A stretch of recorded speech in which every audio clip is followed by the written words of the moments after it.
Hello and welcome to Expat Chat. I'm John Kolditz with Fluency Corp, and if you're joining us live, please let us know who you are in the chat and where you're joining us from today. If you're not familiar with us, our coaches are located around the world, and we help busy professionals improve from conversational fluency to business proficiency in a second language. And it sounds like I could use that today. Our goal is to help busy professionals communicate clearly and confidently with their colleagues and their clients. Today, I'm joined by Annegret Bertsch, who is not only an expat herself, but also coaches other expats. So give her some love in the chat. Feel free to ask any questions. We'll try to get to those later in the day. Welcome, Annegret.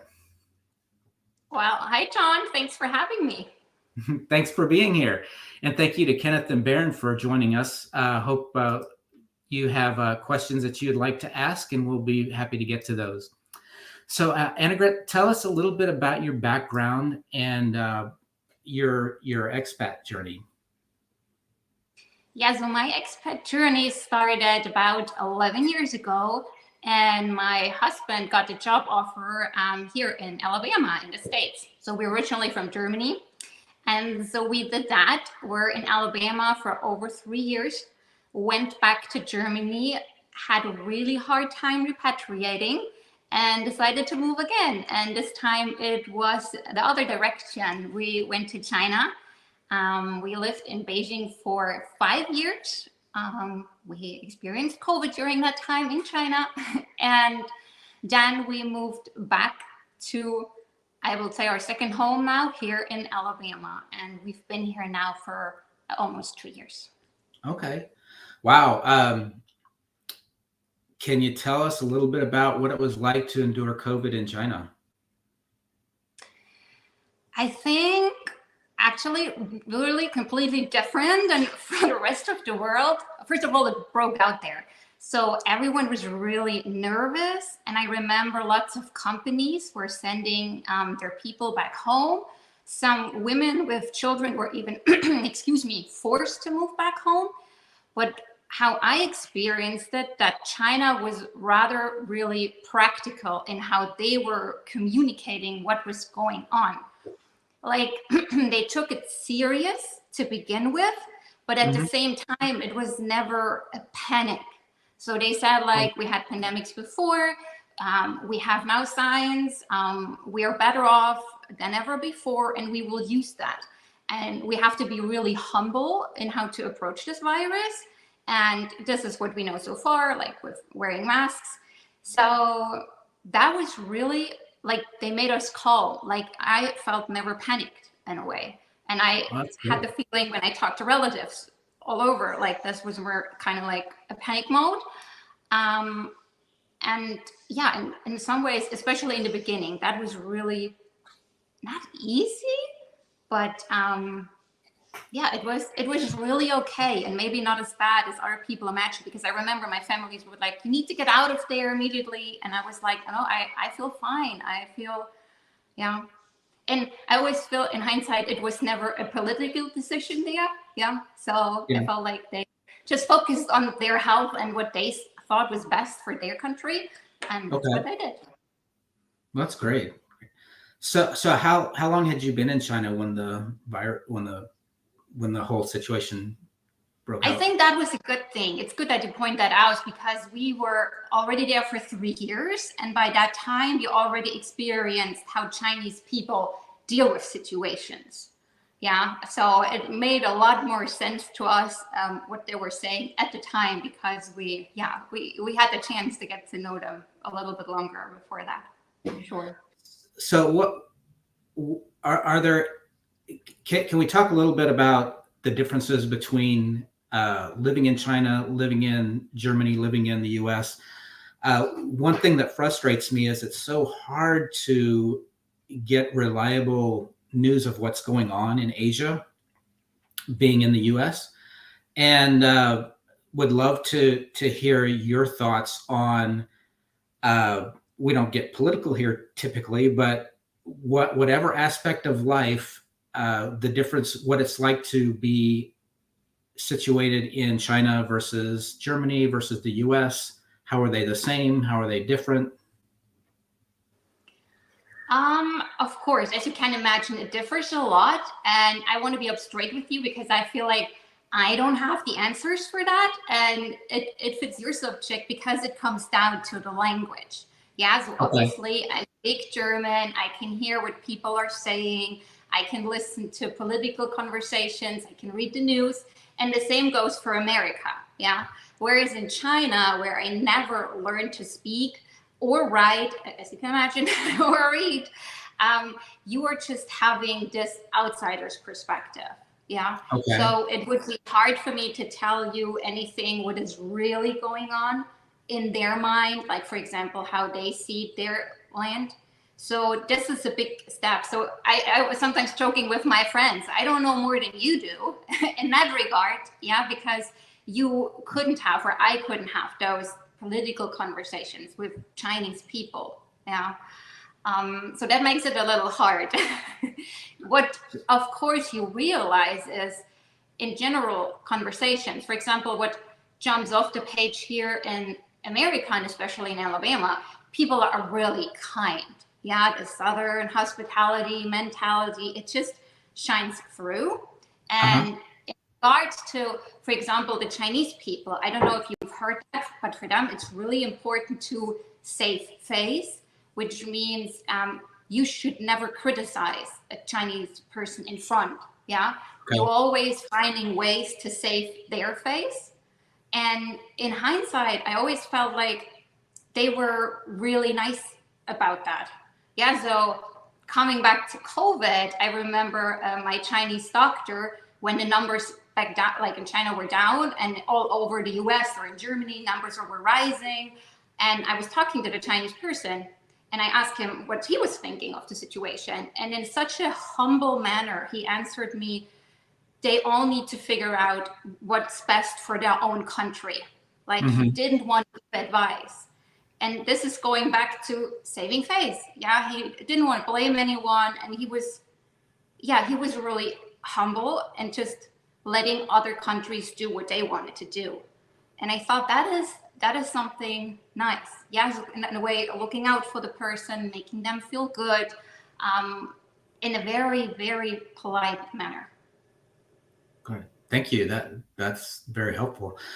So not knowing the language there, what was it like? Does anyone in your family speak Mandarin, or how, or was that necessary for his job? That is a tough one. Also, my husband picked up a little bit of Chinese. He had some lessons, and my daughter probably had the best chance because she was 3 at the time, and she picked it up. And the thing is, even before I went there, people told me it takes you at least 5 years to even get into it a little bit, and that was enough for me to say, like, okay, I give up. I'm not even trying. And all the people I met, I would say like 99% won't, like, didn't come over that step of ordering a coffee in a coffee shop, because it's that hard with the tonality and all that goes into it, unless you're really, really committed and want to learn it, I guess 2 to 3 hours a day. It's hard. And most people just give up. And then I guess the problem is, if you're there for 3 years, then maybe at the end of your time, you kind of can speak a few sentences, and it's time to go home. But I, of course, I admire people who did that and Yeah, tried it. we, But we yeah, prepare people when they want to learn a a language with different script, like Japanese, Mandarin, even Arabic, to prepare to take 3 times as long if they have a background learning, from English to French, for example. We prepare them that it's probably going to take you 3 times as long to learn Mandarin or Japanese or something like that, or vice versa. It's the same when our Japanese clients are learning English. It's yeah. it's a hard project. Mhm. Well, Um, and so your daughter was 3, so mhm. from ages 3 to 8 or so, she was in China. Correct. Correct. What was she in school there? What did you go to more of an expat school, or did she? Yeah, it was. Oh, excuse me. No, no, what type of school? What was she in school with other expats or with Chinese? More like what we'd call public school. Yeah, it was an international school, and for that matter, a British school. So for her, she had to learn English first. So she was confronted with two new languages at the same time, Wow. because she heard, of course, American, like she was born here in America. So I guess she picked up on a few words, but when it was time for her to speak, it was German. Yeah. And then we moved to China. And so the main focus was, of course, first to learn English. Yeah. But she was also in Chinese class at school. Okay. As well. I hope we get a chance to speak with her sometime in the future. I would love to get her perspective on learning two new languages, and how well do you think she's retaining what she learned in China? In all honesty, there's hardly anything there. Like, she lost a lot of it, and she was still too young. Like, at that time, they were not really teaching Chinese. It was more a playful hour where they spoke Chinese in the hopes that they'll pick it up. And she, of course, did. But then I think with her having German and English, and kind of us from home focusing on that, it was not enough for her to learn the Chinese at school for, let's say, 4 or 5 hours a week. But we could always tell, like, for example, singing happy birthday, or even saying just thank you, which we had a hilarious situation with my older son. How difficult it really is. So her pronunciation was always the best. Okay. So the hilarious situation, is that one you're able to share with us? Sure. It was just like, of course, you do have an app on your phone that translates for you. Yeah. So you can say something to the app in German and it will translate to Chinese. So you can, other Chinese people like that here. And we just wanted to test how good our Chinese is. So we thought, okay, we'll start with something English, something easy. We start with just saying thank you. So you all said, and you might be familiar with xie, yeah, the Chinese word for thank you. Mm-hmm. So we said that into the phone. And for my daughter, of course, it came back with thank you. Whereas when my son said it, who wasn't hearing Chinese at all, I'm not kidding you, it said back, eat your poop. And I was like, okay, from now on, you're being unfriendly. You're not saying thank you back. And it just tells you how hard it really is, like how much this tonality comes in. And again, he was also a child, so, and he's good with languages, but I was like, okay, no, we're we're no longer friendly here. So how was it getting around just normal life, going to the market, transportation when you were there? Yeah, so for one, the family kind of lives in a bubble. You live in a compound and you have a shopping mart in your compound, and there's one close by where you could walk to. And then later on, of course, you can order anything online. And it takes a little bit of time because in China, they use their phone for all kinds of different things. You have apps for all of that. And once you figure that out, it's actually really easy to go about. Like, they have something similar to Didi here, like an app where you could order a taxi, and then you just type in where you want to go, and then the taxi driver knows where you're going. So you don't need to speak Chinese. You just communicate over the app with him. And this is true for so many places there. Like, you just make use of your phone. So the compound, was that all of your colleagues there that were in this same compound? Was it, more for the company, or what kind of compound was it? No, I think that's the exciting thing about living in Beijing, because there were, of course, so many different companies there. Yeah, so people were coming in from Africa, from Australia, from America, literally all over the world. But mostly it was, I would say, 70% expats and then 30% Chinese people who were living in that compound. So it was mixed, but the majority, I would say, were expat families. So is that common? Is that how communities are built? You have these little compounds, or was this unique more unique for your situation? No, I think this is very common. Like, and you Okay. were really signed off, like there's a wall around the compound, literally, and you have to check in. So it's very secure for that matter. Yeah, only people where they knowing are coming in are coming in. And you have these different compounds all over, at least where we were living. And yeah, that was, but again, this is more, I would say, the expat bubble. Yeah, this is Okay. not common China. Okay. So you are really in a global community. So you had people living from all over the world right in your little neighborhood, right? Correct, correct.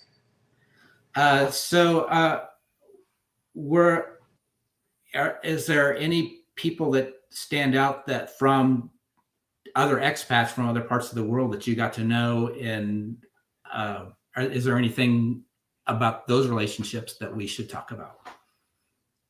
Oh, I just, because you mentioned it, it just reminds me of one of my Brazilian friends that I met there. He was married to a German, but originally from Brazil. And I just can't remember her, like, literally when you say like the sun is entering the room, like she always brought so much joy and happiness to everyone around them, and she was dancing and very free spirited, and it just made me, I don't know, it reminds me how different we were all growing up. And again, it all came back on International Day, like the school had International Day, and there was this Mhm. moment where we were all allowed in a way to dance. And the Germans were, I don't know if you know that, we're rather stiff when it comes to dancing. Yeah, there's a typical thing that they did. So that's what the kids were doing in their journal. And then the Brazilian ladies came on stage and they just blew everyone up Yeah. with how they were dancing and enjoying life and having fun with it. And so I think that's something wonderful to see how other countries are, I don't know, grown up or what they value, or and yeah. So and it's great, for our children to experience people from other countries at that age. Um, I know, we won't know until they're adults how that shapes them. But is there anything about that experience for them that you feel like is different if you hadn't lived abroad? I always say these, as they're called, third culture kids, make the best diplomats one day, because they've had the privilege to get to know a country without any bias to begin with. Yeah, they're just entering the Exactly. country and they see how things are done without judging it, because for them it's their world, right? Whereas when we move to another country, we always compare it to, like, this is how we do it, this is how they do Uh-huh. it. Whereas for a child, it's just, okay, this is how we're doing it now. And this is, so, and I can already see when they're now saying, okay, this is how America's doing it. This is how China or the British school did it. They compartmentalize, but without judging it, or without even saying, like we sometimes are, right? We're better and how could they? And they're Yeah. not doing that. And I think one day, because, for example, they might get the Chinese like to joke, or sometimes they don't take themselves very seriously. Yeah, they like karaoke and make fun of themselves. So they can use these traits that they learned to communicate with people just because they've experienced it. And of course, they also pick up on these differences very quickly. Yeah, like the saying of becoming human chameleons. I think that's really true. Yeah, they can read a room really easily.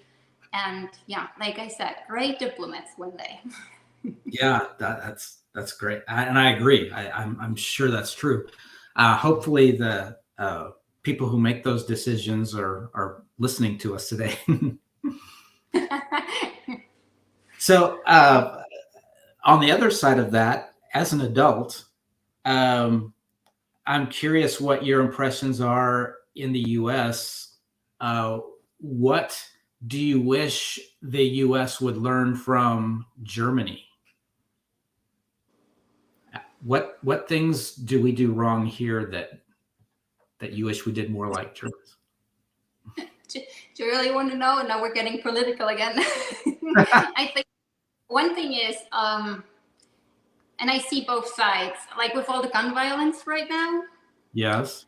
I think that would be on my list, to just reconsider it. And I know this is always hard because there's the other side to it. Because, for example, in Germany, I don't know if you know that, on the Autobahn, the interstate, you are allowed to drive as fast as you can. Like there are those parts, yeah, where you can do that. And as you can imagine, there are some harmful accidents that come with that. Okay. Yeah. Because if you're driving really, really fast, I always say the wall hits you really, really quickly. Yeah. Or another car is coming. Yeah. But in Germany, they say like it's our freedom, right? It's our freedom to drive as fast as you can. Okay. So if you want to take away that freedom from them, they get mad. And of course, more than 90% can deal with that really, really well. Yeah. But there's this few percentage that can't. And I always see this a little bit similar to here. Yeah. With the guns. Yeah, of course, many people can deal with that, and it's all fine, and we'll never do anything harm. But the tiny percentage, yeah. So maybe that's something, and vice versa. Maybe we in Germany can learn from maybe not driving as fast as we want, and reducing. I would think that. So my friends who I know from the U.S. who now live in Germany. They say, the price of gas really helps them temper that. Yep, that's one way. Yep. Yeah. For sure. So I'm going to ask you the same question, only this time between the U.S. and China. What things did you really wish you could import to American culture from China? And again, I think before I say that, because I think, and that's exactly what I learned in China, I think what I learned is that every country needs to figure out its own rules. Yeah. So even something that might work in China may not work here, although it's a good thing there. Do you know what I mean? Because we're all coming from a different background. We're all grown up with different sets of values. And we have a reason for that.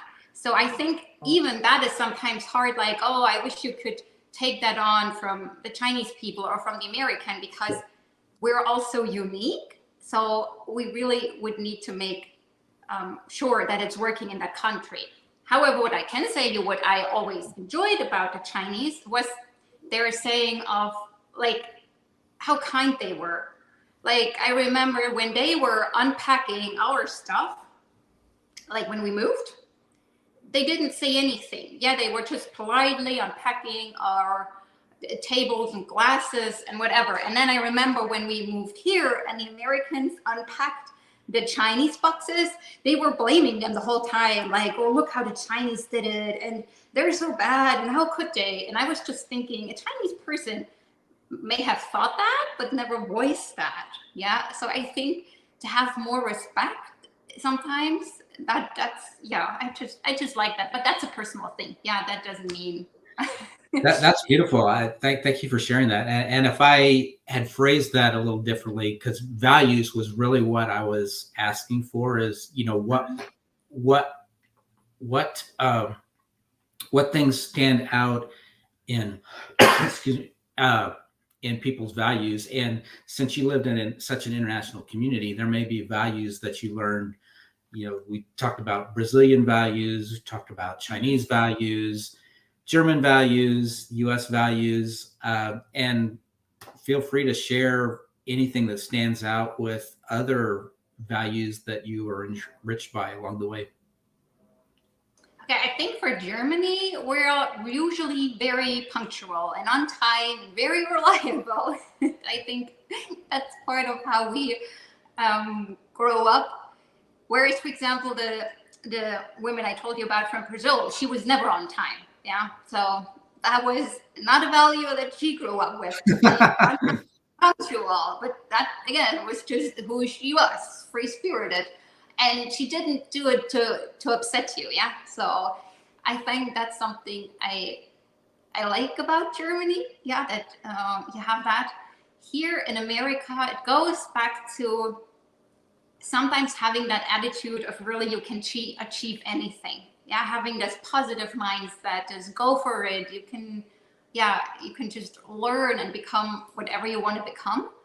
And then for China, I probably would go to save face, yeah, to respect other people, to be humble, and yeah. Is there the ability to chart your course, your career course, or your what adult life looks like we take for granted in the U.S.? What do you mean that? What do you mean by that? Well, so when our children are in high school and they're choosing which college they want to go to, what they want to study in university, they're making decisions that will determine what type of job they do in their career. And we have a lot of choices here that I'm wondering, how does that compare to that same child growing up in China? And again, I think, which is also something I learned about China. We all know China is big, and it's really big. Yeah. So you have a family in China who is so rich you cannot even imagine, and they have all the options for their child, and they're learning all the different languages, instruments, ballet, as you can imagine, anything. And then there's also the other side where you read stories about a boy who still has to walk over an hour through the snow to get to something that resembles a classroom. Yeah. Okay. So there's still a lot of poverty in some of those places. So it's hard. And then there's everything in between. Yeah. And I think maybe what it goes back to, that for that matter, because not everyone can have access to education, they see it more as a privilege, as something that's really good. Whereas here in the Western world, our kids are so used to going to school, they think, oh, I have to go to school again, how boring. Whereas I'm always trying to tell them what a privilege is, that you have access to education, that you have access to all these different areas, which not all people around the world have, right? So there's not a one answer for that when it comes to China, maybe not even here for America. It's complex, isn't it? Correct. Yeah. So what led to you becoming an expat coach? Yeah, well, anyone I think who's ever moved again, like in their life, in the beginning you have your expectations, right? What your life will be like, and then you move to a country and you realize it's a little different, and you're maybe dealing with culture shock, or you're dealing with expat loneliness. And when I moved to China, I was going through some of that on my own. And I realized I wish I would have had a coach when I started my journey, someone who was just coming along. So I was looking into this topic and decided, yeah, this is definitely something that I want to do, and where I can help expats to really make the most of their time abroad. That's beautiful. And we really resonate with that, because that's actually how Fluency Corp started. Is our founder, Michael Bellew, was in Mexico, having had university level Spanish, and finding out that that's really not enough to really be comfortable in the business setting. And if it wasn't for someone who came alongside her, it would have been a much harder year than it was. But that experience now has grown into what Fluency Corp is. And what I'm hearing from you is that's what's grown into your coaching practice. Yeah. Yeah. That's awesome. I think it's experiencing how hard it can really be, and then taking that and turn it into something good.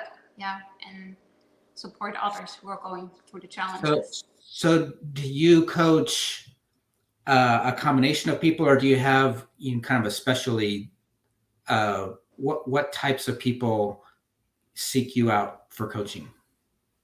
Yeah, I feel every person who's related with anything expat, because there's this saying, or sometimes the understanding, like if you go as an expat, the working expat to a country, everything in a way will be fine because you maybe know the company or you know the product. So you can make friends there in a social life. So you should be good. But then in reality, they're struggling with adjusting to work in a new country. Yeah. And they have to learn that. And they are also carrying the pressure of bringing their family to this country. And if they see their family at home in pain, it has an impact on them and how they can show up at work. So I work with those. And of course, I work with the accompanying spouses, those who gave up a lot, just to be in this other country.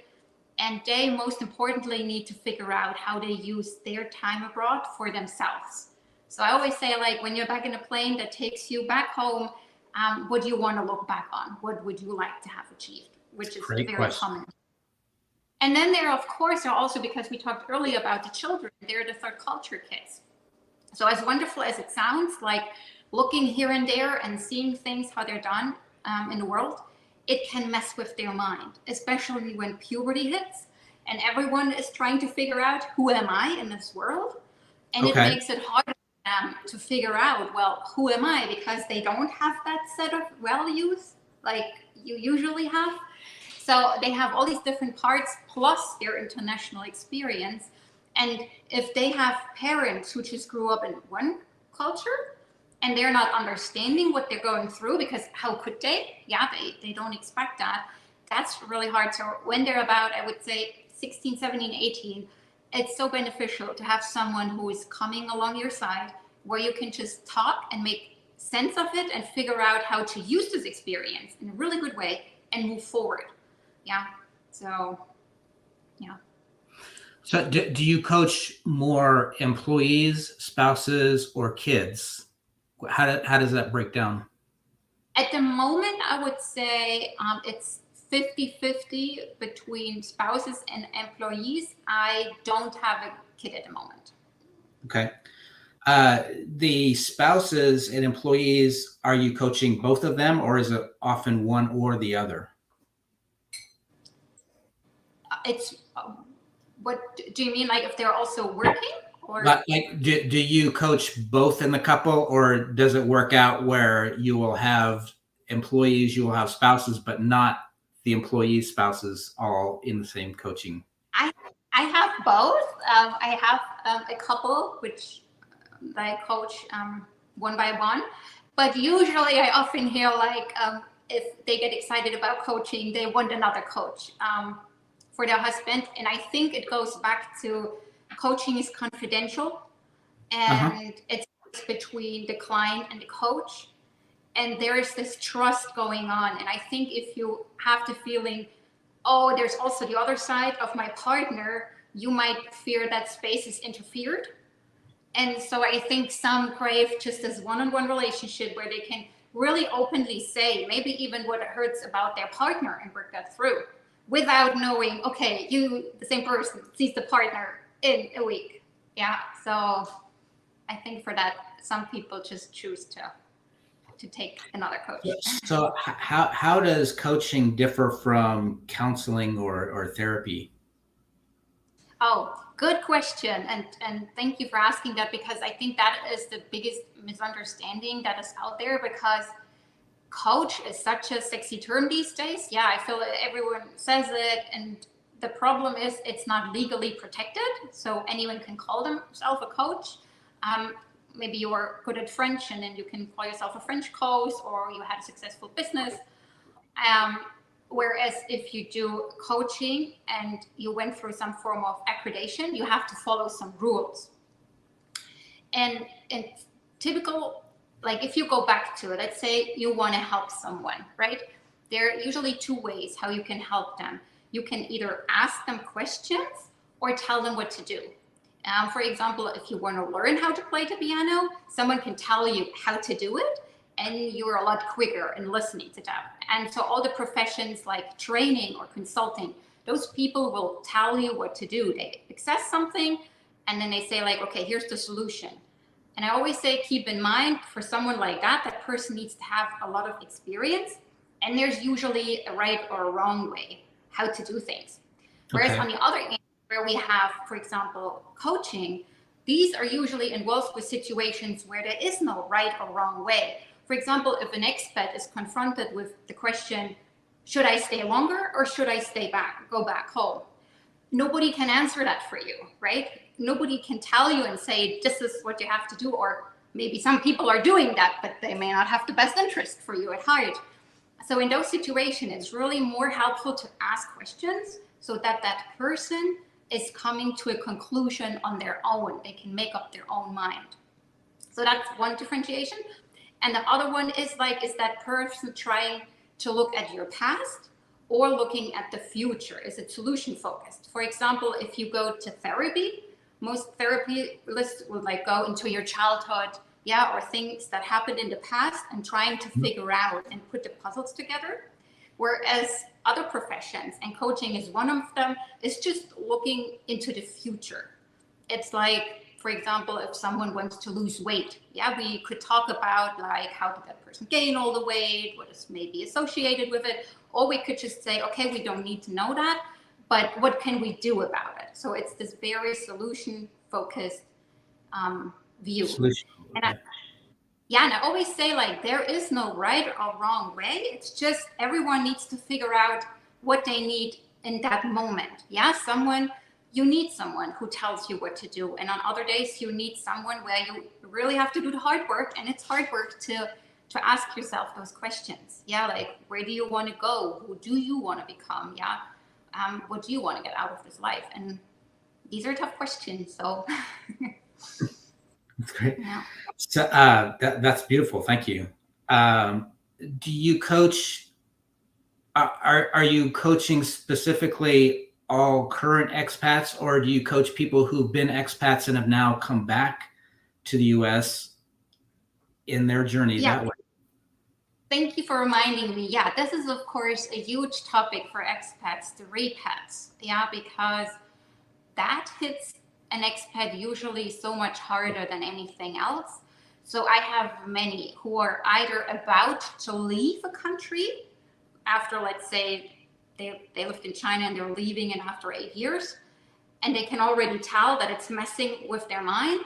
So I coach those. I also have those who move back. And by the way, it doesn't matter where they were coming from or going to.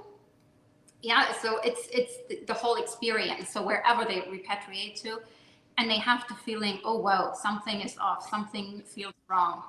And then usually coaching is a great fit for them. Great. So I have a little bit of experience with reverse culture shock, but not to the extent that you do. So I'd love to get more insights from you about what types of culture shock you see. I think it comes down to one type, and it's I would say, like, you go to another country, right? And you realize, okay, this is different, where the culture shock comes in. And then over time, you adjust to that country because in a way you have to, and you get used to it and it makes sense. And then you go back, and then all of a sudden, what you've learned doesn't really work in the old country again. And the difference is when we move abroad, we expect for things to be different, right? When we moved to China, I was expecting, this will be completely different, and it was. So there are no unmet expectations there. But then you move home and you think, well, it's home, it's easy, it's familiar. This is what I'm used to know. And then you move home and you see your country for the first time as, okay, maybe not everything is good that we're doing. And I changed and nobody else sees that. And that really messes with your mind. And the problem is, the longer you are away, the longer it usually takes for you to feel readjusted.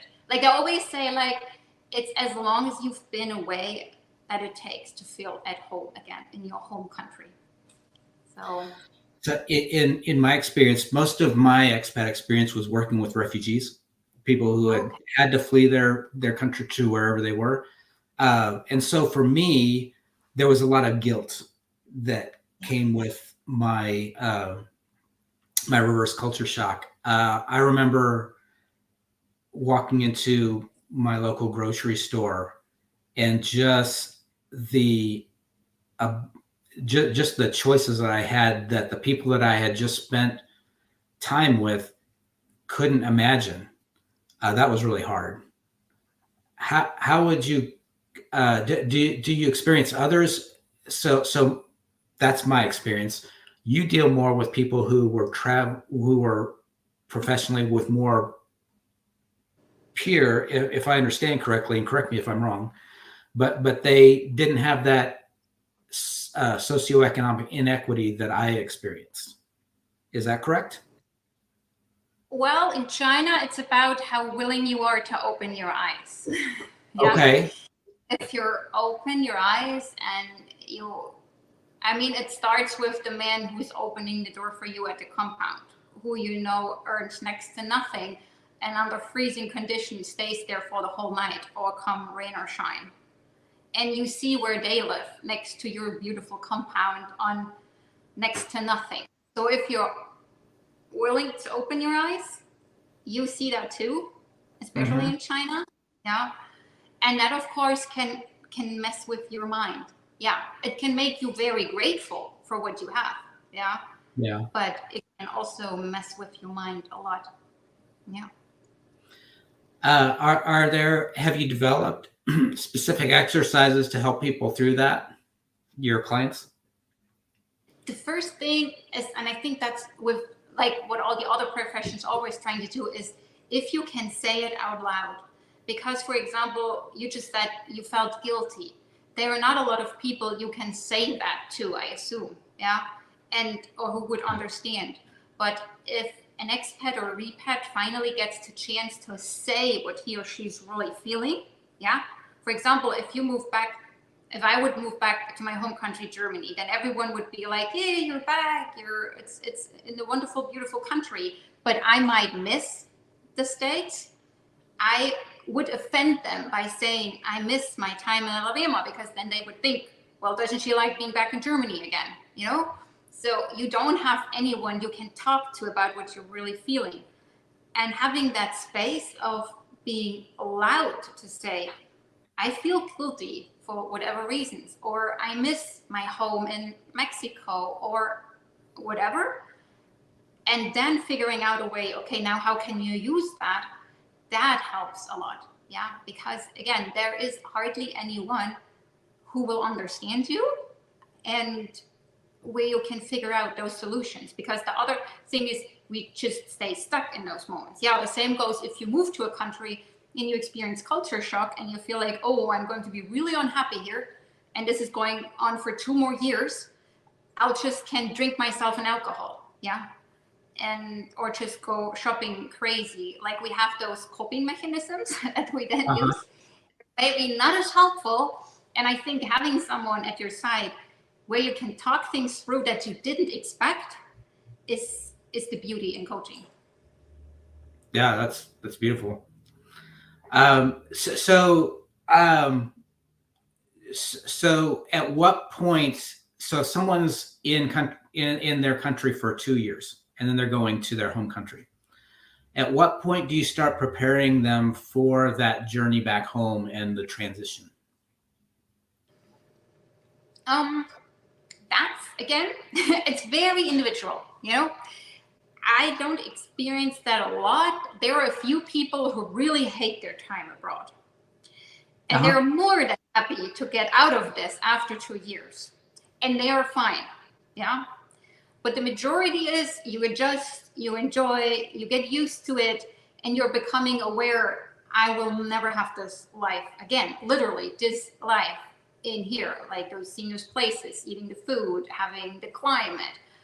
And for those, I would say 3 to 6 months before can be helpful. But I wouldn't say there's a general rule. Like, if you feel it's messing with my mind, I will do something, or just check it out and be prepared, yeah, to take those necessary steps to even know what's coming. Because again, with repatriation, if you're doing it the first time, nobody expects it, right? You expect to go home and all is good, and then you have another experience. So for that, like I said, 3 to 6 months before you're having back. But did I hear you right? It one of the factors is how positive the expat experience was for them. Yeah, yeah, I would say, because, which is another thing. I don't know if you had that. Some people, if you move abroad and you realize your own personality fits way much better in this other country, yeah, and so you can finally become the person you want to be. You can live the life. You're very excited, and then you have to give that up. For example, going back to the dancing, if someone from Germany really likes to dance and would go to Brazil and finally can go crazy, yeah, and enjoy that, he or she will be having a hard time going back into Germany, where it's maybe more reserved. Okay. So I think it depends. If you're really fond of that country, it makes it just really hard to say goodbye to not just the country, but also more the person you were in that country and can no longer be. So it's, I don't know if taking it from your identity is the right word, but it goes in that direction. Yeah.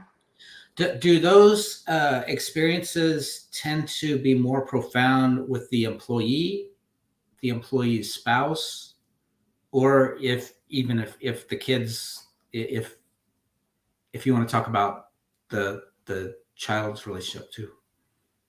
It's a struggle for all. And you might know that better than I am. Many expats, the employees who go back, there's a really high rate that they're no longer want to work in the company where they used to work. They're very unhappy with moving back to a company that they used to work in. Because again, things have changed in the company too, right? And Okay. they were here for that. And for the spouses, yeah, I think it hits everyone. And the problem is it hits depending on the family. If you have a large family, everyone in a different way. Yeah. Someone might be really excited to be going home and another person might be in tears. So, and then you have a problem in your marriage, which you also might know, like an expat marriage, like the divorce rate among expats is a lot higher than it is. Really? Yeah. But, and again, this comes back to, yeah, this is conflict that you have to deal with, that's in your life, and you wouldn't have had that if you were staying in one country. Yeah. So We might be able to do a whole nother hour on that topic alone, because in global mobility, I haven't heard that spoken about that much. So we should consider diving into that a little bit.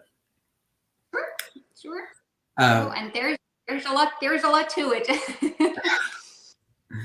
So yeah, and Christian hopefully is asking us if culture is new to us, is really shocking or simply unfamiliar. And I feel free to expand on that, Christian, if you'd like. But I would think you would agree that is also, there's a spectrum to that. What do you think? I don't really know what he means by that. Do you know what he means by that with how culture? Well, I think so. So the term we use is culture shock and reverse culture shock. And I think he's asking if maybe we're putting too much shock language around that, if there's another way to shift our mindset on that might be helpful. And again, I would say, like, this is the beauty in coaching. We all, first of all, the way Christian makes, like, put words around what shock means to him might be something else how I would describe it. Yeah. So I think this is where we would need to start. Yeah. Like how would you define shock? And I think in general, most people just experience it as something severely. And I often heard that people are happy if you tell them it's called culture shock, because it gives them a name for something they experience and that hurts them. And shock is just a good name for that. Yeah. So if you tell them, hey, you experience reverse culture shock, they'll be like, oh, really? I'm not the only one. And I'm like, no, you're not the only one. And that takes away the pressure, which is another thing, right? We always feel like this is just us. Only we're feeling weird, or like our marriage is breaking or struggling, or our kids are sad. It's just us. Yeah. Mhm. Where in reality it's not. And I think sometimes having a word that you can put to it can help. But with Christian, like putting it in a positive too. Yeah. So how again can you use that? Now that you're aware what you've learned in the other country, how can you bring that back to your home country? Yeah, and use it and make the best of it Mhm. in the solution focused way. So I agree and see both sides. And I think thank you, and thank you, Christian. I think stress, that's an area when you start talking about marital friction, things like that. We're all under stress, and especially if you're in an isolated situation, you don't have any other outlet for it. So that's got to be tough. Yeah. And again, this is also a big group that I'm coaching, expats without a partner. Yeah. Like even if you're alone, I mean, if you do have a partner, at least you have or may have someone to talk to about it. Yeah. Yeah. But what are you doing if it's you, or maybe you're divorced and you are responsible for children? That just adds a whole another level of pressure. And again, you have nobody you can talk to about that. And or sometimes I would say, I mean, we can talk to some friends or family members about that, but they're not really getting it. Or coming back to my example, yeah, should I stay longer or should I go home? Well, your loved ones back home probably want you to come home. Yeah. Yeah. They're looking out for what they think is best for them. Whereas your employee here might be thinking, hey, you're doing a great job. We want for you to stay here.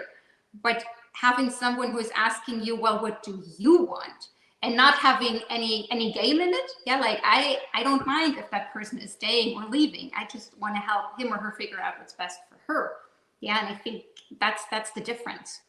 Yeah, that neutral person.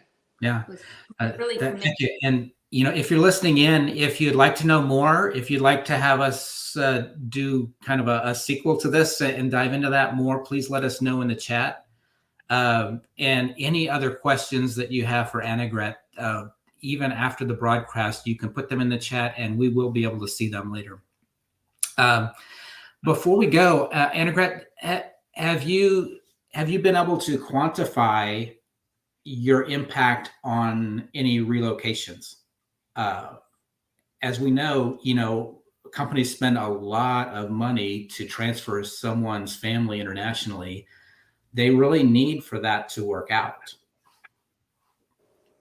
How do you, any thoughts on, have you been able to, create any kind of a formula for success rates or anything like that? I mean, as a mathematician, that would be beautiful to have a formula for a success rate.